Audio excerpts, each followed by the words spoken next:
के प्रायोजक है हार्ट सर्जरी में 16 साल से भी अधिक वर्षों का अनुभव। किसी भी हृदय रोग संबंधित जानकारी हेतु संपर्क करें।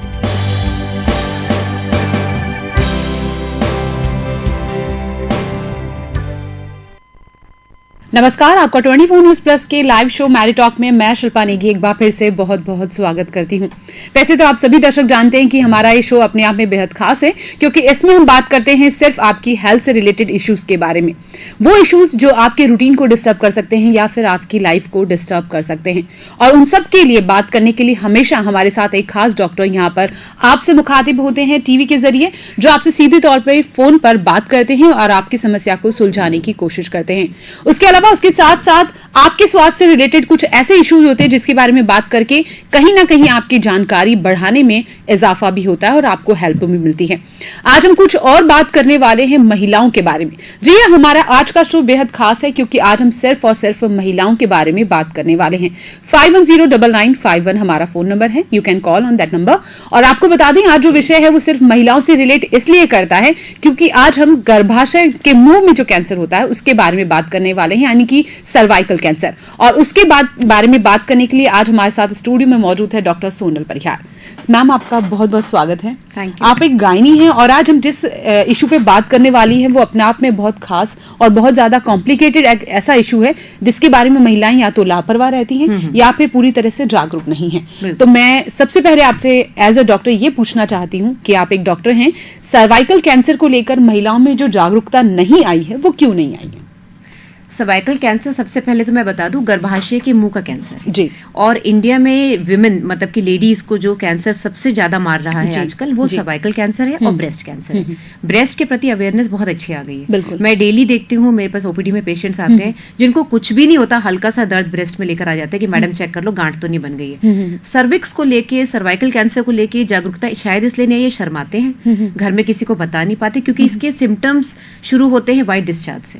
व्हाइट डिस्चार्ज होता है, या फिर सेक्स के बाद ब्लीडिंग होती है, या फिर गंदा पानी आना। ठीक है, तो ये सब बातें ये लोग छुपा जाते हैं और आते भी हैं तो डरते हैं चेक कराने में, क्योंकि ब्रेस्ट चेक कराना बड़ा आसान है, अंदर से इंटरनल चेकअप कराने में अभी भी डरते हैं। मतलब हम 2017 में बात कर रहे हैं और अभी भी लेडीज को ये इतना डर है। तो आई थिंक कहीं ना कहीं ये लैक ऑफ अवेयरनेस इसलिए है क्योंकि राजस्थान में अभी भी होम डिलीवरीज होती हैं। होम डिलीवरीज होती हैं, दाई क्या करती है पता नहीं अपने को, उनको ये लगता है हमने तो आज तक कभी हॉस्पिटल की शक्ल ही नहीं देखी, तो हम डॉक्टर को चेकअप कैसे कराएंगे। वो इंस्ट्रूमेंट छोटा सा जिसको हम स्पेकुलम बोलते हैं उससे भी डरते हैं। तो I think that is the main reason, ये रीजन है कि अवेयरनेस नहीं आई है। अच्छा, महिलाओं की बात कर रहे हैं, क्या इनमें कुछ खास एज की महिलाओं को ही जोड़ा जा सकता है सर्वाइकल में, या फिर बिफोर मैरिज भी जो गर्ल्स होती हैं वो भी सर्वाइकल को कहीं ना कहीं फेस करती है, ऐसा कुछ है? नहीं, देखिए सर्वाइकल कैंसर जो है ये उन लेडीज में होता है जिनकी सेक्सुअल एक्टिविटी शुरू हो गई है। ओके, ठीक है, तो मैरिज या मैरिज ना हो उससे कोई फर्क नहीं पड़ता। सेक्सुअल एक्टिविटी जितनी जल्दी होगी उतनी ज्यादा सर्विक्स पे डैमेज होगा, क्योंकि सर्विक्स बच्चेदानी का मुंह है जो कि सेक्सुअल एक्टिविटी के समय टच में आता है, कॉन्टैक्ट में आता है।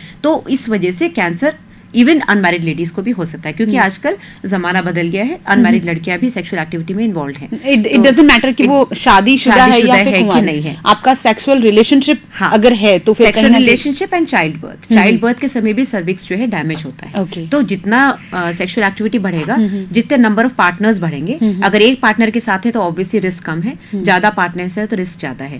नंबर ऑफ चिल्ड्रन अगर ज्यादा है, अगर डिलीवरीज ज्यादा हुई है या अबॉर्शंस ज्यादा हुए तो उतनी बार आपका सर्विक्स डैमेज हुआ है, तो उससे चांसेस बढ़ते हैं। और प्लस अगर आपको कोई और तरह की बीमारी है, जैसे HIV हो गया, ट्यूबरकुलोसिस हो गया, आपकी खुद की इम्यूनिटी बहुत कम है, या फिर आप ऐसा कुछ ले रहे हैं, जैसे गुटखा खाना बड़ा कॉमन है यहाँ पर, है ना, अमल खाना, या फिर स्मोकिंग इतना कॉमन नहीं है अपने कंट्री में, बट ये सब हैबिट्स जो है आपकी बॉडी को वीक करते हैं। तो इससे, या फिर आपको कोई सेक्सुअली ट्रांसमिटेड यौन रोग कोई ऑलरेडी है, तो उस वजह से आपका ये कैंसर बढ़ने के चांसेस हो जाते हैं। अच्छा, आपने एक बात बहुत सही कही कि महिलाओं में कहीं ना कहीं जागरूकता नहीं है, और जागरूकता है भी तो शायद वो संकोच और वो शर्म, वो लिहाज जो है वो उन्हें आगे नहीं बढ़ने देता।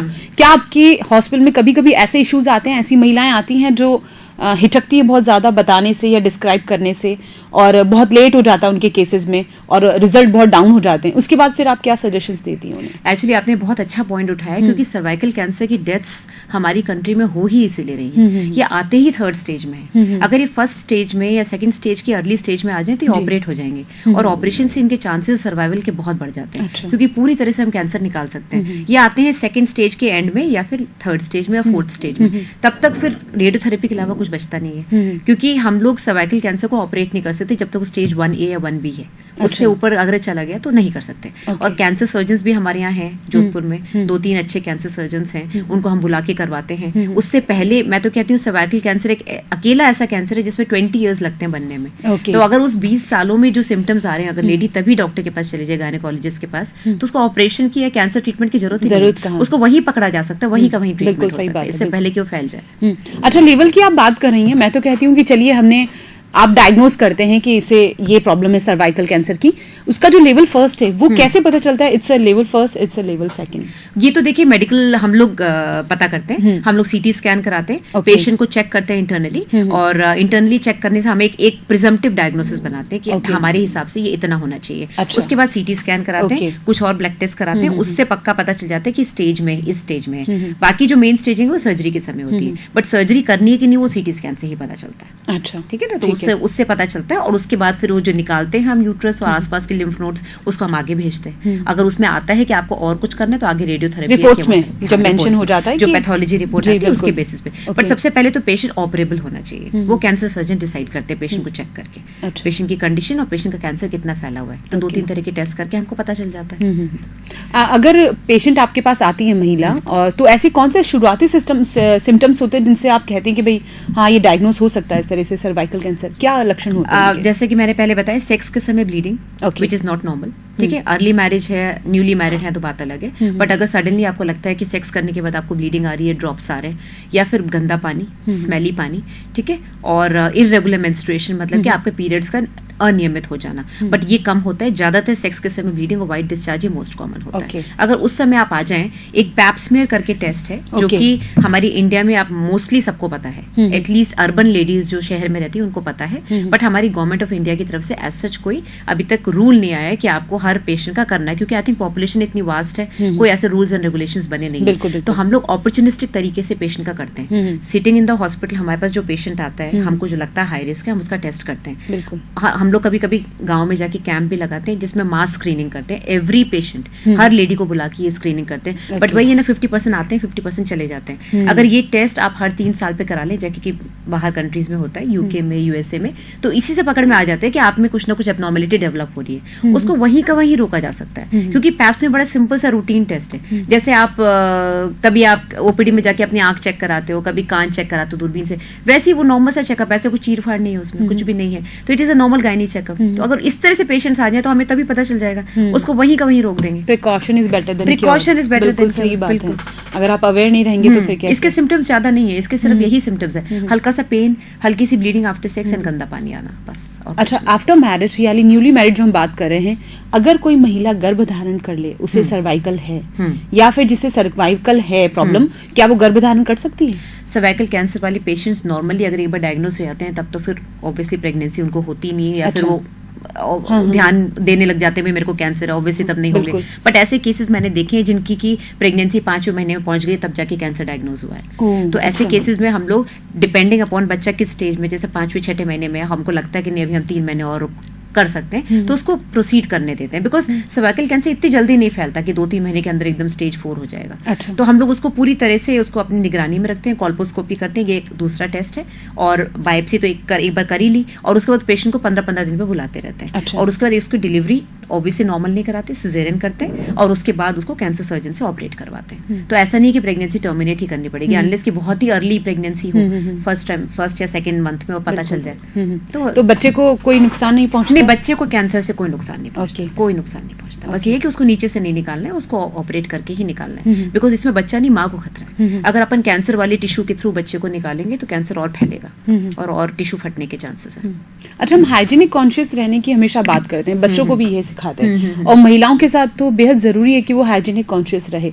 अगर महिलाएं जैसे आफ्टर रिलेशनशिप जो होती है, सेक्स रिलेशनशिप बनाती हैं उसके बाद हाइजीनिक कॉन्शियस नहीं रहती, वो कितना हार्म करता है? क्या वो कहीं से इस चीज को रिलेट करता है? एक्चुअली आपने बहुत अच्छा पॉइंट उठाया है, क्योंकि सर्वाइकल कैंसर का कॉज ही एचपीवी वायरस है। ओके। एचपीवी मतलब ह्यूमन पैपिलोमा वायरस, और ये आता ही हस्बैंड से है, अच्छा। सॉरी पार्टनर से आता है। It comes from the semen. जी। तो अगर आप अच्छे से अपने आप को क्लीन नहीं करेंगे तो फिर ये तो अंदर ही रह जाएगा। जी। इसलिए मैं कहती हूँ एचपीवी वायरस हमारी सब लेडीज में 80% लेडीज में एचपीवी अंदर होता ही है। एचपीवी वायरस 100 से भी ज्यादा टाइप्स के हैं, इनको नंबर से जाना चाहता है। एचपीवी 4, एचपीवी 6, एचपीवी 16, 18 ऐसे नंबर दिए गए, साइंटिस्ट ने नंबर दिए हैं। इसमें से 2 वायरस 16 एंड 18 सबसे ज्यादा खतरनाक है। अगर ये आपके अंदर है तो डेफिनेटली कैंसर के चांसेस बढ़ जाते हैं। बट इसका मतलब ये नहीं कि आप जाके डॉक्टर से बोले मेरा एचपीवी टेस्टिंग कर दो, क्योंकि ये पैप्समियर में डिटेक्ट हो जाता है। पैप्समियर में अगर अब नॉर्मल चेंजेस आ रहे हैं, इसका मतलब आपका एचपीवी वायरस बॉडी उसको निकाल नहीं पा रही है। जैसे आपकी बॉडी में इम्यूनिटी होती है, एचपीवी वायरस 90% अपने आप निकल जाता है। ये आता जाता रहता है सेक्सुअल एक्टिविटी से। आप अपने आप को क्लीन रखिए, अंदर वहां जाके चिपकेगा नहीं, वहां जाके परसिस्टेंटली आपके डीएनए में नहीं घुसेगा। जी, है ना। तो रूटीन चेकअप कराते हैं। हाइजीन बहुत इंपॉर्टेंट है, क्योंकि इन्फेक्शन जितनी बार होगा वो अनहाइजीनिक कंडीशन से होगा। जितना इन्फेक्शन उतनी ज्यादा म्यूकोजा फटेगा, उतनी स्किन खराब होगी, और उसमें अंदर कैंसर के कीटाणु जाने के चांसेस ज्यादा हैं। तो आप जितना खुद को साफ रखेंगे उतना बेस्ट रहेगा। जी। अच्छा, मेरा एक सवाल और है, जैसे कि आपने कहा जो महिला की बात हो रही है कि आप एक सेक्सुअल रिलेशन बनाते हैं तो उसमें सेफ है तो चल रहा है, लेकिन अगर 2 या 3 बनाते हैं और अगर सर्वाइकल का कॉम्प्लिकेशन आ जाता है तो क्या ऐसा हो सकता है कि जो महिला इस बीमारी से को फेस कर रही है वो जब अदर पर्सन के साथ रिलेशन में आती है तो क्या और ये कॉम्प्लिकेशन बढ़ेगा या वैसे ही रहेगा, या इसका कोई प्रिकॉशन लिया जा सकता है? नहीं, पहली बात तो मैं ये चीज करेक्ट करूंगी कि जिसका एक सिंगल रिलेशन है उसको भी पूरा रिस्क है सर्वाइकल कैंसर का। मतलब जो लेडीज सिंगल रिलेशनशिप में है वो बेफिक्र ना हो जाए कि मेरे को कभी कैंसर नहीं होगा। 43% चांसेस हैं इवन विद इन लेडीज जो कि एक सेक्सुअल पार्टनर के साथ हैं। तो अगर आपको लगता है कि नहीं मैंने तो कभी ऐसा कुछ करा नहीं, तो भी आप पैप स्मेयर जरूर कराएं। You should be hygienic conscious, सबसे बड़ा मुद्दा है, और आप अपना पैप स्मेयर जरूर कराएं। आप डॉक्टर के पास जाके बोलिए मुझे मेरा पैप स्मेयर कर दीजिए प्लीज। पैप स्मेयर अगर नॉर्मल होगा तो डॉक्टर आपको बोलेगा यू आर परफेक्टली फाइन, 3 साल पे वापस करा लीजिए, क्योंकि बॉडी चेंज होती रहती है। और उसके आगे अगर कोई स्टेप है तो डॉक्टर की बात मानिए। दूसरी बात जो आपने उठाई मल्टीपल पार्टनर्स की, ऑब्वियसली अगर सर्वाइकल प्रॉब्लम है और पार्टनर चेंज होगा तो डेफिनेटली फर्क तो पड़ेगा, क्योंकि आपका जो पार्टनर है वहां से भी आपके कीटाणु आएंगे और आप ऑलरेडी इन्फेक्टेड हैं। तो पहले आप अपने आप को पूरी तरह से ठीक कर लें, उसके बाद सोचें क्या करना है आगे। आज हम जिन मुद्दों पर बात कर रहे हैं वहां पर हिचक संकोच रखना बिल्कुल गलत होगा, क्योंकि आज हम जिनके बारे में बात करने हैं उनके मामले में जागरूक होना बेहद जरूरी है। अगर आप किसी तरह की हेजिटेशन रखे, संकोच रखकर इस पर बात नहीं करेंगे तो कहीं ना कहीं आपके लिए प्रॉब्लम्स बढ़ती जाएगी। तो डॉक्टर साहब और मेरा, हम दोनों का एक अनुरोध है आप सब महिलाओं से कि अगर आप इन चीजों को फेस कर रही हैं तो प्लीज इनके लिए जागरूक बने रहिए, डॉक्टर से कंसल्ट कर लिए। और अगर आप इन प्रॉब्लम्स को कहीं ना कहीं फेस कर रही हैं तो बिल्कुल आपको डॉक्टर के पास जाना चाहिए और इस बारे में बिना किसी संकोच के बात जरूर करनी चाहिए, ताकि आप इस मुसीबत से बच सकें। मेरा आपसे एक और सवाल है, बहुत जेन्युइन क्वेश्चन है कि हम हाइजीनिक कॉन्शियस रहने की बात करते हैं और आपने अभी कहा कि जैसे गांवों में दाइयां जो डिलीवरी केसेस करवाती हैं, जब वो हाइजीनिक कॉन्शियस नहीं रहती तो वहां पे दाइयों के थ्रू क्या डर बना हुआ रहता है? जब वो डिलीवरी करवाती है तो ऐसे कौन से डर पैदा होने का चांसेस रहता है ऐसी प्रॉब्लम्स का? मैंने देखा है पेशेंट्स दाइयों के साथ सब कुछ करवा लेंगी, लेकिन कुछ गड़बड़ होगी तो भाग के फिर ये हॉस्पिटल आते हैं। जी, ये और उस समय इनको ये नहीं लगता कि इन्होंने गलती करी कि दाई से करवा लिया। उस समय अगर हॉस्पिटल में डॉक्टर उनका ठीक से इलाज ना कर पाए क्योंकि वो ऐसी स्टेज में आए तो डॉक्टर पे गुस्सा निकालते हैं। तो मैं ये आप लोगों से अनुरोध करूंगी कि 2017 में आप लोग रह रहे हैं, Rajasthan I think only state बचा है जहां पर होम डिलीवरीज इतनी ज्यादा हो रही है। अभी भी होम डिलीवरीज हो रही है और घर की बड़ी बूढ़ी करा देती है, दाइयां करा देती है, पता नहीं वो बच्चे की धड़कन सुनती नहीं, मरा हुआ बच्चा भी निकाल देती है कई बार। हमारे पास आते हैं ऐसे ऐसे केसेस जिसमें स्किन फट चुकी है, महीनों हो गए हैं, पस भरा हुआ है, उसमें किसी ने टांका नहीं लगाया, क्योंकि दाई कैसे करेगी? उसको काम आता है बच्चा निकालना, वो भी अगर बच्चा पूरी तरह से नीचे आ गया तो उसके आगे वो कुछ नहीं कर सकती। वो बच्चा जी रहा है कि खत्म है, माँ को क्या प्रॉब्लम है, उसका रेक्टम फट गया है, उसकी लैट्रिन का रास्ता फट गया है, पेशाब का रास्ता, उसको कुछ नहीं पता, उसको सिर्फ बच्चा निकालना है। तो वहीं पर इनको डर पैदा हो जाना चाहिए कि मेरे को दाई से नहीं कराना है, जो कराना है हॉस्पिटल में कराना है। थोड़ा सा खर्चा लगेगा, दाई कम लेगी, लेकिन आप एक एक्सपीरियंस डॉक्टर के पास जाएंगे जो अपनी नॉलेज के बेसिस पे आपको ट्रीट करेगा, तो आप सेफ रहेंगे, सेफ हैंड्स में। कभी कभी क्या एक फितूर रहता है महिलाओं को, या कहें कि आज के परिवारों को, कि भाई डॉक्टर बार बार सोनोग्राफी करवा रहे हैं तो इसके पीछे अर्निंग कोई रीजन होगा, उनका फाइनेंशियल कोई मतलब है, जबकि ऐसा नहीं है। ऐसा नहीं है, ये नीडी है तभी डॉक्टर सजेस्ट करते हैं। आजकल 10-10, 15-15 बच्चे तो होते नहीं है, आजकल 2 या 3 बच्चे होते हैं। 2 या 3 बच्चों में अगर अगर किसी एक बच्चे में भी प्रॉब्लम हो गई तो who is to be blame? हाँ, बिल्कुल सही बात। इसलिए डॉक्टर अगर उनको लग रहा है कि सोनोग्राफी जरूरी है तो करवाते हैं। बिल्कुल हम लोग के पास अभी ऑप्शंस बहुत हैं, पहले थे नहीं। अब कलर डॉपलर भी है, इको भी है, बहुत कुछ है। अगर हमको पता है बच्चे के हार्ट में प्रॉब्लम है तो हमको उसको भी ठीक करना आता है। इंट्रा यूट्राइन ट्रीटमेंट चल गया अब तो, इंट्रा यूट्राइन ब्लड ट्रांसफ्यूजन हो जाता है बच्चे को, बिल्कुल सही है। अंदर पेट के अंदर ही अंदर ट्रीटमेंट हो जाता है। तो ये सब चीजें टेक्नोलॉजी अगर एडवांस करी है तो डेफिनेटली इन सब में खर्चा अगर हो रहा है तो कोई बड़ी बात नहीं है, आपका बच्चा आपको सेफ मिल रहा है। अच्छा, सर्वाइकल कैंसर की रिकग्नाइज के लिए जो आपने कहा कि जाके आप डॉक्टर को कहिए कि ये चेकअप आप एक बार करवाइए, आप उसको थोड़ा डिटेल से बता देंगे तो शायद कंसेप्ट क्लियर हो जाएगा। देखिए, पैप्समेयर एक टेस्ट है जो कि समझ लीजिए एक आइसक्रीम स्टिक होती है। उस आइसक्रीम स्टिक को हम आपकी जो बच्चेदानी का मुंह है, सर्विक्स होता है, उस पे छोटा सा ऐसे घुमाते हैं। 2 मिनट भी नहीं लगता, 1 मिनट लगता है, और उसमें जो भी हमको टिश्यू मिलता है वो हमको दिखता है, उसको हम स्लाइड पे स्प्रेड करके लैब में भेज देते हैं। लैब में भेजने के बाद 4 दिन के अंदर उसकी रिपोर्ट आ जाती है। ये रूटीन टेस्ट इसलिए जरूरी है क्योंकि आपकी बॉडी में जो चेंजेस हो रहे हैं, डेली जो सेल्स बन रहे हैं और निकल रहे हैं, वो आपको नहीं पता चलेगा। वो इससे ये पता चल जाता है कि आपकी बॉडी में कोई चेंज आया है जिसको कि आगे इन्वेस्टिगेशन की जरूरत है, आगे जांच की जरूरत है। 3 साल इसलिए क्योंकि 3 साल से पहले कुछ नहीं होने वाला। अगर मान लीजिए कोई चेंज आए भी तो 3 साल में वो कैंसर नहीं बन जाएगा। अगर 3 साल पहले आपकी रिपोर्ट नॉर्मल थी तो अभी 3 साल में कुछ ऐसा नहीं होने वाला है। तो ये चीज जो है WHO ने भी, WHO मतलब वर्ल्ड हेल्थ ऑर्गेनाइजेशन, उसने भी एकदम मैंडेटरी कर दिया। बट हमारी गवर्नमेंट में अभी तक ये आया नहीं है कि आपको मैंडेटरी करना है। हाँ, गवर्नमेंट हॉस्पिटल्स जहाँ पेशेंट्स आते हैं, दे आर ट्राइंग। हम लोग भी जैसे ट्राई करते हैं, प्राइवेट हम लोग बैठे हैं तो भी हम कैंप्स लगाते हैं, करते हैं। तो मैंने इसलिए बोला आप डॉक्टर के पास जाइए, क्योंकि जरूरी नहीं आपको प्रॉब्लम है तभी चाहिए। आप रूटीन में जाइए, मैडम एक रूटीन गायनी चेकअप कर दीजिए, मेरा पैप जरूर कर दीजिए। तो आप रूटीन गायनी बोलोगे तो डॉक्टर पैप कर ही देगा, नहीं करे तो आप बोलो मुझे पैप स्मीयर करवाना है। जैसे आप ब्रेस्ट चेकअप में मैमोग्राफी कराते हो, सर्विक्स का पैप स्मीयर कराओ, नथिंग एल्स। सोनोग्राफी से कुछ नहीं पता चलेगा, पैप स्मीयर ओनली। और उसके बाद कॉल्पोस्कोपी।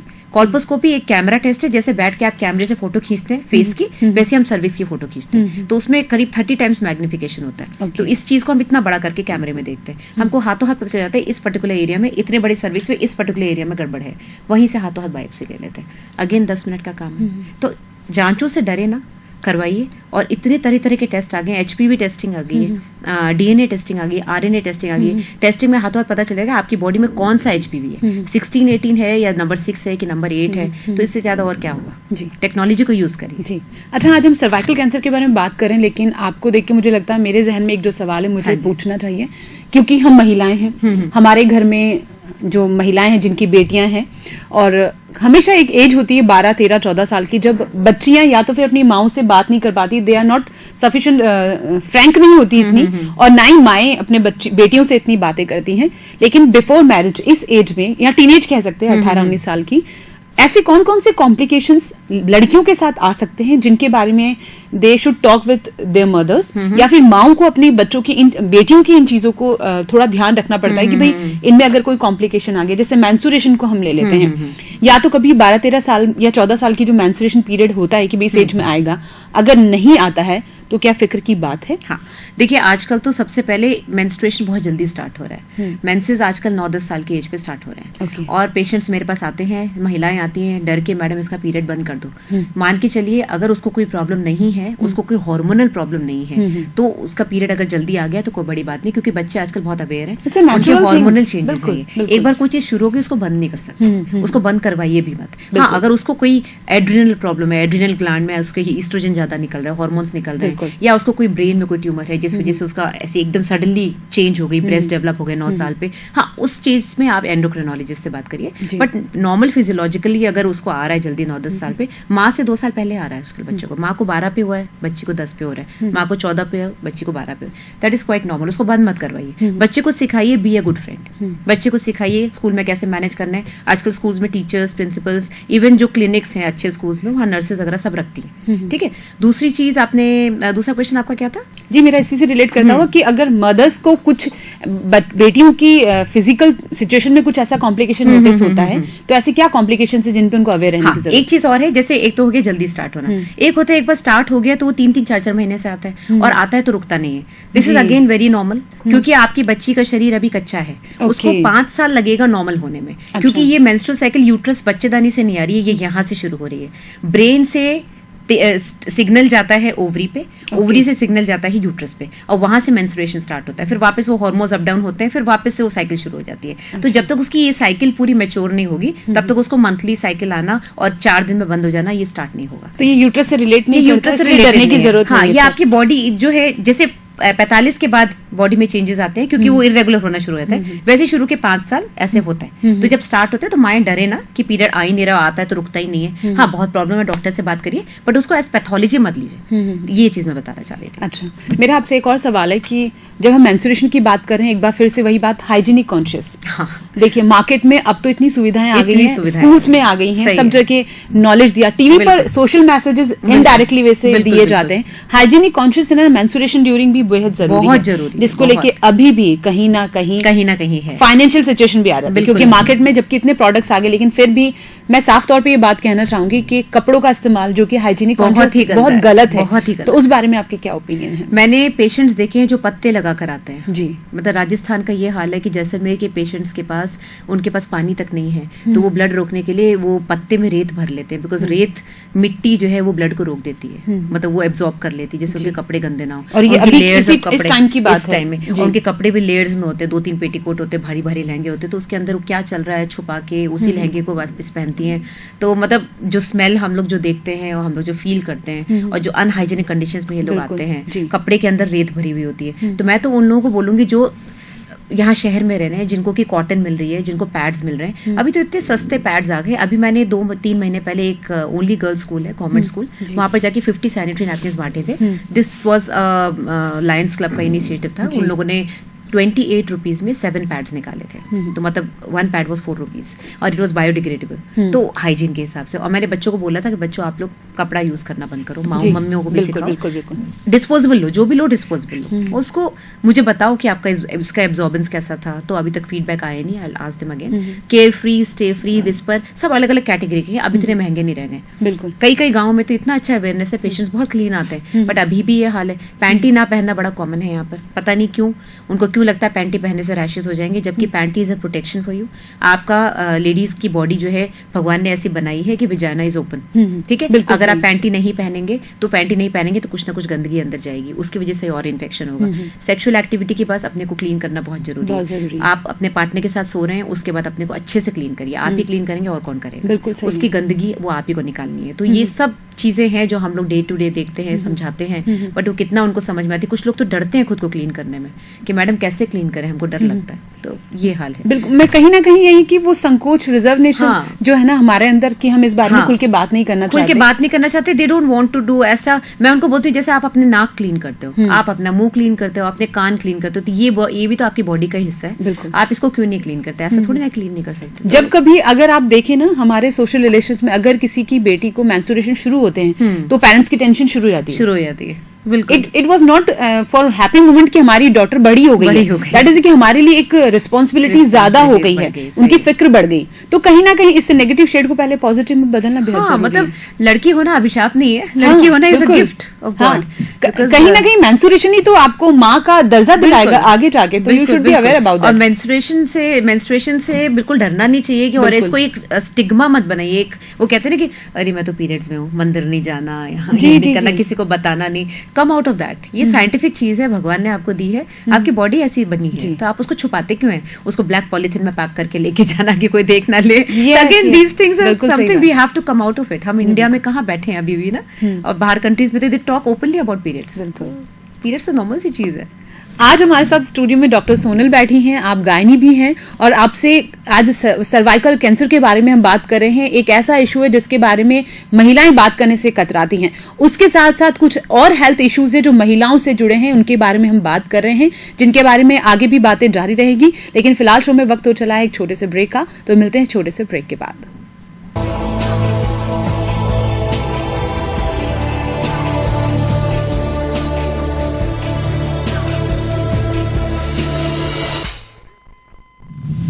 जायडस हॉस्पिटल्स अहमदाबाद गर्व करता है डॉक्टर संदीप अग्रवाल के साथ जुड़ने पर।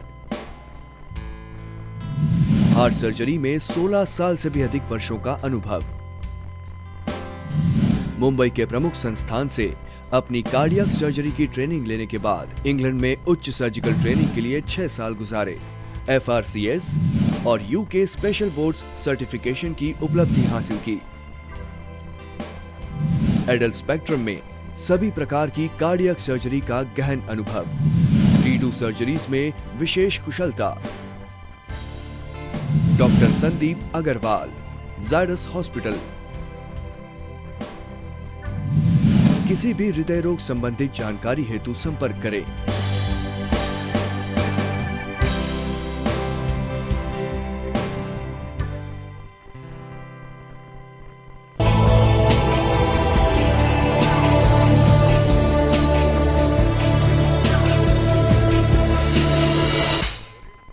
इस छोटे से ब्रेक के बाद आपका शो में एक बार फिर से बहुत बहुत स्वागत है। आप देख रहे हैं मैडी टॉक और आज हम बात कर रहे हैं सिर्फ महिलाओं से रिलेट करते हेल्थ इशू के बारे में, और उसमें हमारा जो आज विषय है वो है गर्भाशय के मुंह का कैंसर यानी कि सर्वाइकल कैंसर। और उस पर बात करने के लिए आज हमारे साथ स्टूडियो में मुखातिब है डॉक्टर सोनल परिहार। आपका एक बार फिर से मैम बहुत बहुत स्वागत है। Thank you. आज हम जिस मुद्दे पर बात कर रहे हैं उसमें जो सर्वाइकल कैंसर है उससे रिलेट एक और टॉपिक मेरे पास है आपके लिए। हर बीमारी का आजकल वैक्सीनेशन होना बहुत आम बात हो गई है। क्या सर्वाइकल कैंसर के लिए कोई वैक्सीनेशन बनाया गया है? आपने बहुत अच्छा क्वेश्चन पूछा, बिकॉज ये अकेला कैंसर है जिसका की वैक्सीन अभी अवेलेबल है इंडिया में, और ये पिछले 10 साल से अवेलेबल है, बट अभी भी इसकी अवेयरनेस बहुत कम है। 10 साल से बना हुआ है। 10 साल से बना हुआ है। 2007 में मैं जब यूके से वापस आई थी तब मैंने वहां पर वैक्सीन देखा था और मुझे लगता था इंडिया में कब आएगा। मैं आई और उसके 4 महीने बाद यहाँ भी आ गया। अच्छा। तो दैट वेज हमारी फार्मास्यूटिकल कंपनीज बहुत अच्छा कर रही है, वहां बनते यहाँ पर भी आ गया। लेकिन अभी भी इसकी अवेयरनेस नहीं है, लोग लगवाते ही नहीं है। बोल बोल के मैंने अपनी फैमिली और अपने फ्रेंड्स को लगवाया है, और पेशेंट्स जो आते हैं उनको समझाते हैं, बट ये समझ लीजिए 10 को समझाएंगे तो 2 लगवाते हैं। मीन्स सर्वाइकल कैंसर का जो वैक्सीनेशन है, कैंसर जो ये ना हो उसके प्रिकॉशन के लिए है। Okay, that's very good. मैं आपको एक चीज बताना चाहूंगी, जैसे हर बीमारी के लिए एंटीबॉडीज बनती हैं बॉडी में। मीजल्स हो गया, चिकन पॉक्स हो गया, ये आपको शायद लाइफ में एक बार ही होता है, क्योंकि आपकी बॉडी के अंदर इम्यूनिटी डेवलप हो जाती है, आपकी बॉडी के अंदर वो एंटीबॉडीज डेवलप हो जाती है जो दोबारा से उसको होने नहीं देती। सर्वाइकल कैंसर जैसे हमने पहले डिस्कस किया, ये मेल से आता है, हस्बैंड या पार्टनर से आता है। तो सेक्सुअल एक्टिविटी जितनी बार होगी उतनी बार एचपीवी वायरस अंदर जाएगा। एचपीवी वायरस एक ऐसा वायरस है जो आपकी सेल्स के अंदर रहता है, कोशिकाओं के अंदर रहता है, ये बाहर में ब्लड में नहीं जाता। तो ब्लड में नहीं जाता तो इम्यूनिटी डेवलप होती नहीं, बॉडी की मेमोरी डेवलप नहीं होती कि ये कैंसर, तो ये वायरस तो पहले आ चुका है। तो ये जितनी बार आता है उतनी बार इन्फेक्शन कराता है। आपकी बॉडी में एंटीबॉडीज होती नहीं है, तो एंटीबॉडी कहां से आएगी? वैक्सीन से आएगी। एक्सटर्नल वैक्सीन देंगे तो जाके ये एचपीवी को डिस्ट्रॉय करेगी। तो ये उन लोगों के लिए नहीं है जिनको ऑलरेडी इन्फेक्शन है या कैंसर है, ये उससे बचाने के लिए कि आपको वापस से सेक्सुअल एक्टिविटी में अगर वो वाला एचपीवी वायरस आया। और इसका टारगेट 2 तरह की वैक्सीन है मार्केट में, एक गार्डेसिल है और एक सर्वरिक्स है। ये 2 नाम है कंपनीज के। सर्वरिक्स वाली सिर्फ 16 और 18 नंबर को कवर करती है, एचपीवी 16, एचपीवी 18, जो कि 2 कैंसर रिलेटेड वायरसेस हैं जो अभी तक सबसे ज्यादा नोटोरियस है, सबसे ज्यादा खतरनाक है। गार्डेसिल में फायदा यही है कि उसमें 4 है, 16, 18 तो है ही, 6 और 8 भी है। 6 और 8 से वॉट्स होते हैं। आपने देखो कि पेरिनियल रीजन में कई बार छोटे छोटे मस्से जैसे डेवलप हो जाते हैं, वो एक सेक्सुअली ट्रांसमिटेड डिजीज है जिसको कि ह्यूमन पैपिलोमा वॉट्स बोलते हैं। वो वायरस से ही होता है ना, इससे कैंसर नहीं होता, बट वो पूरा जेनेटल एरिया जो होता है पेरिनियम मेरे पूरा खराब हो जाता है। मेल्स को भी होता है, फीमेल्स को भी होता है। तो इस वैक्सीन में ये फायदा है कि इसे 4 वायरसेस कवर करती है। दोनों की डोजेस 3 है, 0, 1, 6, मतलब कि एक अभी, एक महीने बाद, एक 6 महीने बाद। और कॉस्ट भी 2 से लेके 3,000 उससे ज्यादा नहीं है हर बार के। हाँ, हर बार की। तो मैक्सिमम आप 6 से लेके 9,000 तक खर्चा करोगे अपने ऊपर, और करीब करीब लाइफ टाइम प्रोटेक्शन है। अभी भी स्टडीज चल रही है, अभी 20 साल की स्टडी हुई है, उसके आगे और स्टडीज चल रही है। तो हर बार वो हमको पॉजिटिव रिजल्ट ही बताते हैं। अभी तक यही है कि 98% प्रोटेक्शन है। 15 साल से कम बच्चों को अगर लगा रहे हैं तो उनके लिए 2 डोज बहुत है। और इसकी अगर आप एज पूछे तो 9 साल से लेके 45 साल तक की लेडीज को लगाते हैं। अच्छा, 9 साल क्यों? क्योंकि वो बच्चियां अभी उनको मेंसेस स्टार्ट नहीं हुआ है, और अभी उनकी जो स्किन है, जो उनकी म्यूकोजा है, विजाइना है, सर्विक्स है, वो बहुत ही कच्चा है। अभी उसको कोई एक्सपोजर नहीं हुआ है सेक्सुअल एक्टिविटी से, तो अभी वो सबसे अच्छा एक्ट करेगा। तो this is the best time, rather than कि आप शादी के बाद लगवा रहे हैं, आप ऑलरेडी एक्सपोज्ड हो, ऑलरेडी आपके अंदर वायरस जा चुका है। ये है। तो इसका जो शेड्यूल है, ये ऑलरेडी जो पीडियाट्रिशियंस हैं, जो बच्चों के डॉक्टर हैं, उन्होंने अपने IAP में डाल दिया है, इंडियन अकेडमी ऑफ पीडियाट्रिशियंस में, जो पूरी चार्ट देते हैं वैक्सीन की। फीमेल जो पैदा होती है बच्ची, उसको वो सर्विक्स के एडवाइस करते हैं, बट ऑफकोर्स 9 साल से पहले नहीं कर सकते, 9 साल के बाद ही करना है, but this is included in the schedule now. तो ये बहुत जरूरी है। अगर आपकी बेटी को नहीं लगा है तो आप उसको लगवाइए। 9 से लेके 45 के बाद इसलिए नहीं लगाते, उसका कोई फायदा नहीं है, क्योंकि अगर उस लेडी को ऑलरेडी एक्सपोजर हो चुका है तो आगे जाके वो कैंसर बनेगा ही। ये कैंसर 50 साल की उम्र के बाद ही आता है। अगर यंग एज में आ गया तो इसका मतलब बहुत ज्यादा बॉडी की इम्यूनिटी लो है और ये सबसे खतरनाक कैंसर होता है। यंग एज में अगर किसी लेडी को कैंसर हो गया ये वाला तो ये बहुत जल्दी फैलता है और ये जनरली एडिनोकार्सिनोमा होते हैं। दो तरीका मतलब सर्वाइकल कैंसर होने के बाद ये वैक्सीन काम का नहीं है, किसी काम का नहीं, पर उससे पहले लगा के आप इससे बच सकते हैं। बिल्कुल प्रिकॉशनरी। ओके, बिल्कुल सही बात है। अच्छा, मेरा एक और सवाल है कि आप कह रहे हैं 9 साल की बच्चियों से शुरू करके आप 45 साल तक की महिलाओं को ये लगाया जा सकता है। और क्या वैक्सीनेशन का जो प्रोसीजर है इसमें कुछ और भी सिम्टम्स आते हैं? जैसे आपने अभी जैसे बोला हम बाकी टीके लगाते हैं तो बुखार आता है। हाँ, इसमें भी आएगा। पहले टीके में बुखार आता है, वो भी सबको नहीं आता और लगता भी बिल्कुल यहाँ हाथ पे नॉर्मल जैसे BCG लगाते हैं वैसा ही लगता है। फर्स्ट इंजेक्शन के बाद किसी किसी को बुखार आ सकता है, उसके बाद दोबारा नहीं आता बिकॉज बॉडी इम्यून हो जाती है। सेकंड और थर्ड में कुछ नहीं होता। तो it is a very simple injection, pre filled syringe होती है। एक चीज है, ये वैक्सीन आपको खरीदने से नहीं मिलेगा, आपका डॉक्टर प्रिस्क्राइब करेगा। ये वैक्सीन उस डॉक्टर के चेंबर में उसी के नाम से आएगी। अच्छा। बिल भी डॉक्टर के नाम से ही आएगा। ठीक है ना, क्योंकि ये OTC ड्रग नहीं है कि आपने ऑन द काउंटर खरीद लिया। तो आपको डॉक्टर से प्रिस्क्राइब कराना है, वही डॉक्टर ऑर्डर करेगा और कंपनीज वहीं लाके देंगे एंड देन यू पे देयर। और आप तो ऑन द काउंटर की बात कर रहे हैं, आजकल लोग इतने जागरूक है, ओवर द काउंटर डॉक्टर्स को परेशान नहीं करना चाहते, स्पेशली एम्प्टी पिल्स वगैरह। और आप पता है, हम जब भी शो में बात करते हैं, जब भी हमारे साथ और डॉक्टर्स भी आते हैं तो हम इस इशू पे जरूर बात करते हैं कि ओवर द काउंटर दवाइयां लेना हमारा जन्मसिद्ध अधिकार है और इस चीज से हम सुधरे नहीं है। तो अब मैं चाहती हूँ कि आप एक बार ये मैसेज जरूर बता दीजिए हमारे दर्शकों कि ओवर द काउंटर जो दवाइयां ली जाती है वो हार्म कितना करती है, चाहे कोई भी दवाई हो। देखिए, आप एक चीज मानिए कि डॉक्टर्स आज क्यों बने हैं। डॉक्टर्स ने आज अगर अपनी लाइफ के 10-12 साल पढ़ाई में निकाले हैं और एक मेडिकल स्टोर वाला जिसने 6 महीने डॉक्टर के साथ काम करके दवाइयों के नाम सीख लिए हैं उसको ये पता है बुखार की दवाई ये होती है और सर्दी जुकाम की दवाई ये होती है और पेट दर्द की दवाई होती है। उसको ये नहीं पता कि क्या क्या रिएक्शन करेगी, किस तरह के पेट दर्द में कौन सी दवाई देनी है। यहाँ तक कि अबॉर्शन की दवाइयां ये लोग धड़ल्ले से बेच रहे हैं, धड़ल्ले से बेच रहे हैं। उनको ये पता नहीं कि उसको डोज को देना कैसे, बस पैसे लेने पेशेंट से।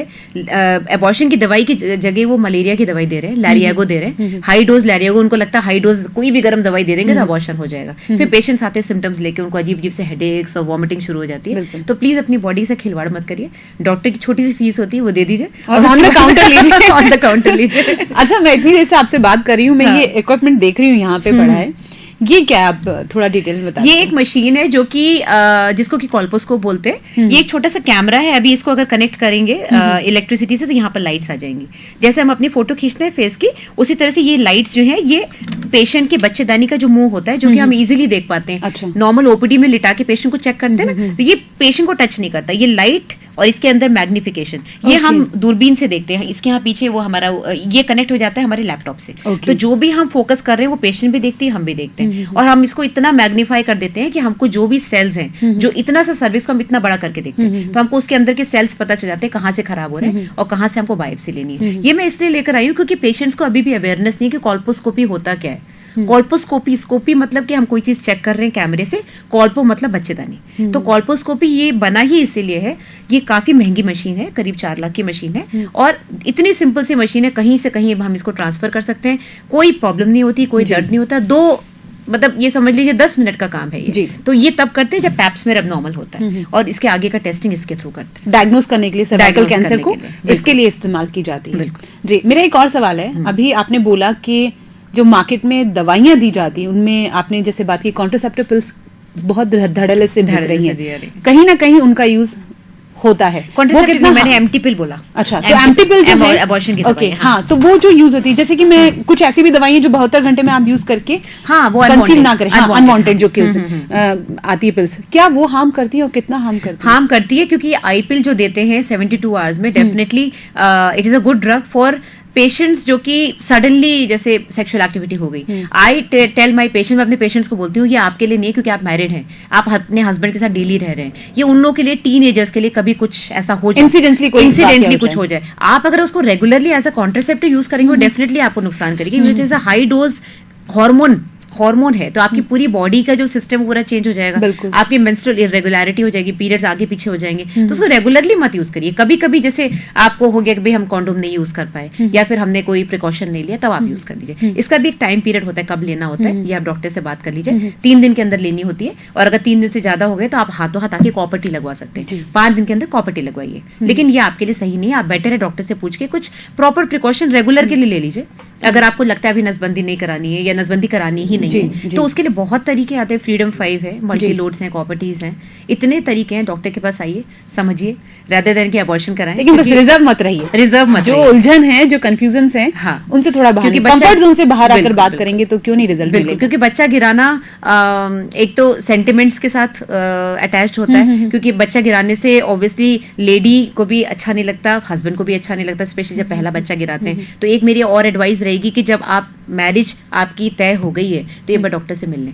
आपकी मम्मी को बोलिए मुझे गायनेकोलॉजिस्ट से मिलना है, जिससे आप सेक्सुअल एक्टिविटी शुरू होने से पहले आप जागरूक रहें कि आपको अगर 1 साल या 2 साल बच्चा नहीं चाहिए तो आपको क्या करना है, रेदर देन कि आप आए और शादी के 2 महीने बाद ही आप प्रेग्नेंट हो गए, फिर हस्बैंड वाइफ दोनों मुंह लटका के आए थे, मैडम अभी तो हम प्रिपेयर्ड ही नहीं थे, और फिर उनको डर लगता है अब क्या करें, गिरवाना भी चाहते हैं और डरते भी हैं, फिर वो डॉक्टर से पूछ पूछ के थक जाते हैं कि कुछ होगा तो नहीं। अब साइंटिफिकली होता कुछ भी नहीं है, बट मान लो किसी और रीजन की वजह से आगे बच्चा नहीं हुआ तो वो ब्लेम सारा, वो अपॉर्चुनिटी वो ब्लेम सारा आता है अबॉर्शन पे कि आप हमने शायद गोली खा ली। वो जो अंदर जो रिग्रेट होता है ना, दैट इज वेरी बैड कि हमने गोली खा ली इस वजह से गड़बड़ होगी, या हमने डीएनसी करा ली इस वजह से गड़बड़ होगी। तो इट इज ऑलवेज बेटर कि आप ऐसा कुछ होने ही मत दीजिए, अपनी बॉडी का ध्यान रखिए। सर्वाइकल कैंसर में कॉन्डोम किस तरह काम करता है? कहीं ऐसे देखिए, कॉन्डोम प्रोटेक्शन है क्योंकि डायरेक्ट टच नहीं होगा, और जो इट विल बी सेफ, और it will be safe definitely, because आपको सेक्सुअली ट्रांसमिटेड डिजीजेस से बचाएगा। तो डेफिनेटली जो, लेकिन सर्विक्स तो फिर भी डैमेज होता ही है। सर्विक्स डैमेज इसलिए होगा, सेक्सुअल एक्टिविटी में वो एरिया तो कॉन्टैक्ट में आता ही है, but directly male and female will not be in contact, तो डेफिनेटली फर्क पड़ता है। बट कॉन्डोम में फेलियर्स बहुत है प्रेगनेंसी के, प्लस कॉन्डोम बहुत जल्दी फटता है जो पता नहीं चलता, तो उसके थ्रू भी सीमन तो लीक हो ही जाता है। आई वुड नॉट से it is a very good protection, but definitely helps, definitely helps. अच्छा, एक प्रॉब्लम जो अमूमन हमें आजकल बच्चों में दिख रही है, खासतौर पे लड़कियों में, 12-13 साल की बच्चियों में मोटापा, ओबेसिटी, जो इतनी ऑकवर्ड लगती है कि 12 साल 13 साल की बच्ची हैवी वेट हो जाती है, 100 से ऊपर हो जाती है अगर कहा जाए तो वो ओबेसिटी का क्या इशू है बच्चियों के साथ? आई थिंक ये ग्लोबल इशू हो गया है, नॉट जस्ट राजस्थान, आप पूरे इंडिया देख लो, अमेरिका देख लो। हम लोग की जो आउटडोर एक्टिविटीज है वो तो बंद हो चुकी हैं। हम लोग अपने बचपन में आउटडोर में खेलते थे, बट अभी टेक्नोलॉजी इतनी डेवलप हो गई, बच्चों को भी ब्लेम नहीं कर सकते, उनके पास सब कुछ है घर में, तो वो बाहर जाएंगे। तो अब आपके पास एक ही चीज रह गई कि उनको आप कुछ ना कुछ ऐसे फिजिकल एक्टिविटी में इन्वॉल्व करिए, कोई ना कोई गेम खेलिए उनके साथ, स्विमिंग में लेके जाइए, इतने सारे क्लब्स खुल चुके हैं। फिजिकल एक्टिविटी बहुत जरूरी है, आपको करवानी पड़ेगी, बच्चे अपने आप नहीं करेंगे। प्लस जो आप डाइट बच्चों को दे रहे हैं, फास्ट फूड का जमाना है, फास्ट फूड फिक्स कर दीजिए, संडे मिलेगा और नहीं मिलेगा। घर का खाना, Indian food is the best. बाहर भी जाते हैं, मैं यूके भी 4 साल रही हूँ, सब लोग Indian food they love it, because full of fibre है, स्पाइसेस है, ठीक है, राजस्थान में स्पाइसी फूड बहुत है, स्पाइसेस के साथ घी बहुत है, और उसको कवर अप करने के लिए मीठा बहुत है, तो ये 3 चीजें बहुत नुकसान करती है। हर 99% मेरी पेशेंट्स को गैस प्रॉब्लम है, पेट में दर्द है तो 99% गैस ही होगा, उसके बाद कोई और डायग्नोसिस बनती है। और खाने पे कंट्रोल नहीं है, मतलब तीखा खाना है तो बहुत तीखा है, नॉर्मल तीखा तो उनको पता ही नहीं होता क्या है। तो ये सब प्रॉब्लम्स है जिससे ओबेसिटी लेडीज में भी बढ़ रही है, फिर वही डाइट बच्चों पे ट्रांसफर होती है, बच्चों में भी बढ़ रही है। अच्छा, आपने जो ड्यूरिंग कन्वर्सेशन कहा था कि ओबेसिटी कहीं ना कहीं आगे जाके महिलाओं के लिए हार्मफुल है, क्योंकि डिलीवरी जो होती है, कंसीव करने में प्रॉब्लम, वो क्या कॉम्प्लिकेशन है? देखिए, ओबेसिटी हो जाएगी तो हार्मोन्स डिस्टर्ब होंगे, बॉडी का स्ट्रक्चर चेंज हो जाएगा, पीरियड्स इरेगुलर हो जाएंगे, अंदर जो अंडा बनता है हर महीने जिसको हम ओवुलेशन बोलते हैं वो नहीं होगा, उसकी वजह से ऑब्वियसली प्रेगनेंसी नहीं होगी। प्रेगनेंसी हो भी जाएगी तो अबॉर्शन के चांसेस ज्यादा है, क्योंकि जो सपोर्ट बच्चे को मिलना चाहिए हार्मोन्स का वो नहीं मिलता, बॉडी पूरी डिसबैलेंस हो गई है। अच्छा, अगर प्रेग्नेंट हो जाती है और आगे बढ़ जाती है प्रेगनेंसी तो 16 से 20 किलो तो नॉर्मल है वेट गेन करना। Any lady would gain 16 to 20 kg, और जो ऑलरेडी 100 पे चल रही है वो कहाँ जाएगी? 120, 125, 140, उसकी डिलीवरी कराना कितना मुश्किल है। उसको अलग अलग तरह की प्रॉब्लम्स हो जाती है, बीपी बढ़ जाता है, डायबिटीज हो जाती है, उसके पैरों में डीबीटी हो जाता है, क्लॉट बन जाते हैं, that is life threatening. Clot बन गया, अगर वो डिसलॉज हो गया, हार्ट में चला गया, सडन डेथ है। तो इतनी सारी प्रॉब्लम्स हो जाती हैं ओबेसिटी की, प्लस नॉर्मल डिलीवरी कराने में दिक्कत। नॉर्मल डिलीवरी नहीं होती, सिजेरियन करो तो हील अप नहीं होता, सिजेरियन में इतना बड़ा स्कार तो लगेगा। अगर आपकी इतनी मोटी परत है फैट की, तो आप ये सोचिए कि आपकी बॉडी कहाँ जा रही है अगर फैट हो रही है तो, और बच्चे नहीं हो रहे हैं तो फिर सबको प्रॉब्लम है ना। इनफर्टिलिटी के पेशेंट्स ज्यादातर ओबीज होते हैं, हस्बैंड वाइफ दोनों में अगर वेट बहुत ज्यादा है तो अगेन प्रॉब्लम है। तो वेट तो एक इन जनरल एक बहुत बड़ी बीमारी है, तो वेट को आप कम करिए, शुरू से कंट्रोल करिए, इतना मत बढ़ने दीजिए कि आपको आगे जाके लाइपोसक्शन या फिर बैरियाट्रिक सर्जरी करानी पड़े। तो just be careful about your diet. During menstruation हाथ पैरों में दर्द, कमर में, पेट में बहुत ज्यादा पेन होता है, और उसके लिए दवाइयां भी मार्केट में अवेलेबल हैं और लोग खाते भी हैं, महिलाएं खाती भी हैं, क्या वो हार्म करती हैं? देखिए, अगर आप बहुत ज्यादा खा रहे हैं तो हार्म नहीं करेगी, बट अगर आप हर महीने 2 या 3 टैबलेट खा रहे हैं क्योंकि आपको काम करना है, आपसे काम नहीं हो रहा है, आपकी रूटीन लाइफ में डिस्टर्ब कर रहा है, तो नहीं हार्म करती। But natural pen, it is natural. देखिए, पेन थ्रेशोल्ड कम किसका कितना है अपने को पता नहीं। कोई लोग बहुत पेन सहन करके भी काम करते रहते, बोलते हैं हाँ हल्का सा पेन है, कोई इतना सा भी पेन सहन नहीं कर पाते, बहुत तेज पेन है। तो depends from person to person. ये पेन बढ़ता है ड्यूरिंग टेंशन। मैं बच्चों से कई बार पूछती थी एग्जाम चल रहे हैं, बोलती हाँ मैडम। तो एग्जाम्स में जब भी कोई मेंटल लेवल का टेंशन होगा तो ये पेन बढ़ता है। तो वन ऑफ अगर वो पेन किलर ले रही है तो कोई बड़ी बात नहीं है। अच्छा। आपको पता होना चाहिए कौन सा पेन किलर लेना है, यानी कि एनएसआईडीज वगैरह नुकसान करती है, ये नहीं लेना है। और डॉक्टर से कंसल्ट कर लीजिए, एक बार चेकअप करा लीजिए कि इतना पेन क्यों हो रहा है। अगर पैथोलॉजिकल है, कुछ डिजीज है, तो उसका ट्रीटमेंट कराइए। नॉर्मल है तो ये विद टाइम धीरे धीरे एज के साथ साथ प्रेगनेंसी होती है, सेक्सुअल एक्टिविटी होती है, धीरे धीरे खत्म हो जाता है। ओके। महिलाओं में एनीमिया की प्रॉब्लम भी बहुत ज्यादा होती है, एनीमिया बहुत ज्यादा है, पीरियड्स के वक्त तो और ज्यादा ब्लड बिल्कुल, की प्रॉब्लम रहती है, बिल्कुल। तो उनके बारे में आप क्या कहना चाहिए? अगेन डाइट का ध्यान नहीं देते हैं। रोटी चावल पे ज्यादा जोर है, दाल सब्जी कोई नहीं खाता। वही बात है ना कि बच्चों ने खा लिया तो मीन्स मैंने खा लिया। मैंने खा लिया। प्लस राजस्थान में जैसे मैं ओपीडी में बैठती हूँ, जो गांव के पेशेंट्स आते हैं, शहर में तो इतनी प्रॉब्लम नहीं है, उनको दाल पसंद ही नहीं है। मतलब पल्सेस इज समथिंग, हमारी जो स्टेपल डाइट इज दाल। हाँ, बिल्कुल दाल एंड सब्जी। सब्जी मतलब मिर्ची, और दाल तो सुनी नहीं उन्होंने, भावे को नहीं।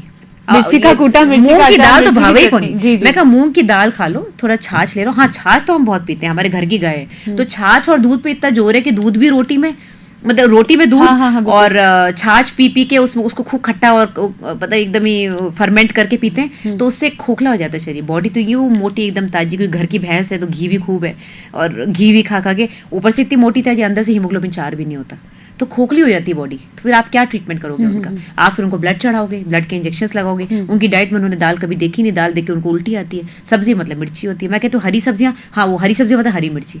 अगर मैं बोलूंगी मिर्ची बंद कर दो, सब्जी खाना बंद कर देंगे। मैं कहा बिना मिर्ची के भी तो सब्जी बनती है। बिल्कुल। नमक, हल्दी, धनिया डालो, लाल मिर्च मत डालो, हरी मिर्च मत डालो। तो वो बैठ के सिखाना पड़ता है। कितना सुनते हैं कितना नहीं सुनते पता नहीं, उनकी स्टेपल डाइट ही है ये। तो एनीमिया होता है इसीलिए। अच्छा, blood loss 80 ml to 100 ml से ज्यादा नहीं होता है Okay. एवरी पीरियड में। तो ये मतलब गलत फहमी है कि पीरियड्स हो रहे हैं तो ब्लड कम हो जाएगा, ऐसा कुछ, अनलेस बहुत ज्यादा ब्लीडिंग हो रही हो। हाँ, आप अपनी बॉडी को सही रखिए। ड्यूरिंग पीरियड्स आप थोड़ी एक्सरसाइज भी करिए, योगा करिए, मेडिटेशन करिए। बच्चे को या लेडी को कमरे में बांध के मत लिटा दो कि नहीं पीरियड्स हो रहे हैं मत जाओ, उसको घूमने दो, उसको काम करने दो, भूल जाएगी पेन। तो it is diversion.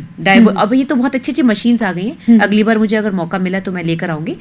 Tense machines आ गई, TENS, जो कि नर्व स्टिमुलेट करती है। तो ट्रांस, मैं भूल गई पूरा फुल फॉर्म, नर्व स्टिमुलेशन है। तो किसी भी तरह का पेन होता है, इवन डिलीवरी के समय या मेंस्ट्रुअल पेन के समय, तो छोटा सा गैजेट होता है, उसके पीछे यहाँ फिट कर देते हैं, और उसके थ्रू पेशेंट उसको दबा दबा के अपना पेन कम कर सकती है। तो को डाइवर्ट कराता है, आपके पेन को डाइवर्ट कर देता है पूरी बॉडी में, तो आपको एक जगह पेन नहीं होता। अच्छा, तो टेक्नोलॉजी बहुत डेवलप हो गई है। ड्यूरिंग मेंस्ट्रुएशन आप फिजिकल एक्टिविटी करिए, चाहे जिम जाइए, चाहे एरोबिक्स करिए, स्पोर्ट्स करिए, हल्का करिए, लाइट करिए कि आपको प्रॉब्लम ना हो। बट कुछ ना कुछ करने से, एक तो क्या ड्यूरिंग मेंस्ट्रुएशन गैस बहुत बनती है, गैस्ट्रिक प्रॉब्लम होती है, तो ब्लोटिंग होती है। बहुत से लोगों का तो पेट बहुत ब्लोट होता है। तो उसमें अगर मम्मियां जबरदस्ती खाना खिला रही है, मैं मम्मियों को बोलती हूँ बच्चों के सामने कि इसको पीरियड्स के टाइम जबरदस्ती मत खिलाओ कि नहीं बेटा तू कमजोर हो जाएगी, तू खा ले, तेरे को पीरियड्स आ रखे। नहीं, उसको नहीं भाएगा क्योंकि इतनी गैस बनती है। आप उसको दूध भी जबरदस्ती मत भर के पिलाओ, उसका जो मन करे उसको हल्का रहने दो, क्योंकि इतना ज्यादा गैस्ट्रिक और बार बार पॉटी लगना, बार बार ये सब सिम्टम्स आते हैं बच्चों में। तो आप उसको थोड़ा सा हल्का रहने दे, जो उसका मन करे। डिहाइड्रेशन ना हो, पानी जूस वगैरह पीती रहे, और फिजिकल एक्टिविटी करती रहे, जो उसकी रूटीन लाइफ को डिस्टर्ब ना हो। ये नहीं कि बांध दिया 3 दिन कमरे में, बिस्तर पे लेट जाओ, नहीं जाना स्कूल, नहीं जाना, ये सब नहीं करना है। आज हम बात कर रहे थे सर्वाइकल कैंसर की, लेकिन उसके अलावा आज हमारे पास और भी मुद्दे थे। महिलाओं में खून की कमी होना, या ड्यूरिंग प्रेगनेंसी क्या ध्यान रखना, या फिर हाइजीनिक कॉन्शियस होना कितना जरूरी है, इन सब के बारे में बात कर रहे थे। और बात करने के लिए आज हमारे साथ स्टूडियो में डॉक्टर सोनल हैं। आपका बहुत बहुत शुक्रिया मैम, थैंक यू। आज आपसे बात करके नॉलेज भी बहुत बड़ा, कुछ कंसेप्ट थे जो क्लियर भी हुए। लेकिन फिर भी मैं चाहूंगी शॉर्ट एंड स्वीट एक मैसेज आप महिलाओं के लिए जरूर दें, जिससे कि महिलाएं जागरूक हो, और जो ये कॉम्प्लिकेशन जिनके बारे में आज हमने डिस्कस किया, वो भगवान करे उन चीजों को फेस ना करे। तो प्लीज एक शॉर्ट मैसेज मैं जरूर चाहूंगी। मेरा शॉर्ट मैसेज लेडीज के लिए यही है कि महिला होना एक गिफ्ट है भगवान की तरफ से, ये एक अभिशाप नहीं है। क्योंकि मैं एज अ गायनेकोलॉजिस्ट देखती हूँ लेडीज डिलीवरी के बाद खुद आंसू बहा बहा के रोती है जब उनको बेटी हो जाती है। तो एक लेडी अगर खुद अपनी बेटी को देख के रो रही है, तो मतलब आप कहीं ना कहीं दिमाग से सोचते हो कि लड़की होना एक अभिशाप है इस सोसाइटी में। मैं मानती हूँ इंडिया में अभी भी मेल डोमिनेटेड सोसाइटी है, बट जब तक आप अपना ध्यान नहीं रखेंगी, जागरूक नहीं होंगी, आपको सब दबाएंगे। तो दबिए मत, आप में बहुत ज्यादा एनर्जी है, भगवान ने आपको इतनी क्षमता दी है कि आप पूरा संसार चला सकते हैं। तो आप क्यों अपनी चीजें छुपाती हैं? अगर आप सही नहीं है तो आपके बच्चे कैसे सही होंगे, आपका हस्बैंड, आपकी फैमिली कैसे चलेगी? और अगर औरतें नहीं होंगी तो ये संसार ही खत्म हो जाएगा, क्यों बच्चे को कौन पैदा करेगा? भगवान ने ये एबिलिटी आपको दी है, तो आप समझिए आप नेक्स्ट टू गॉड हैं। अपने आप को दबाइए मत, अपनी सारी बातें खुल के बोलिए, ससुराल में भी बोलिए, घर में भी बोलिए, और अपने लिए लड़िए, पीछे मत रहिए। थैंक यू सो मच, आपने इतना अच्छा मैसेज महिलाओं को दिया। आई थिंक कि वो इस चीज को समझेंगी। Hopefully. आज हमारे शो में फिलहाल इतना ही। हमने बहुत सारी बातें की डॉक्टर सोनल से। अगले सप्ताह एक बार फिर हाजिर होंगे एक नए विषय के साथ और एक नए डॉक्टर के साथ। तब तक के लिए दीजिए आप शिल्पा को इजाजत। नमस्कार।